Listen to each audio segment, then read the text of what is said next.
vamos por el mismo sendero, vamos a llegar a ese otro punto. A pesar de la lluvia, vamos a continuar. Como dije, la cascada está ahí. Así que vamos a seguir.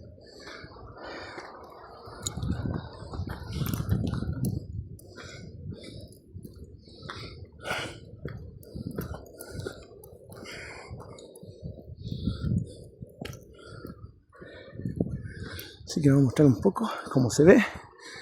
Está hermoso. Y francamente con lluvia se ve mejor. Se siente agradable.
Ah, ya descansamos acá. Ah,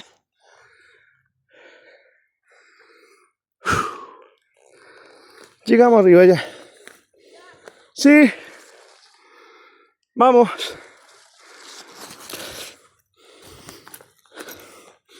Bonito lugar. Llego cansado. Ay, yo.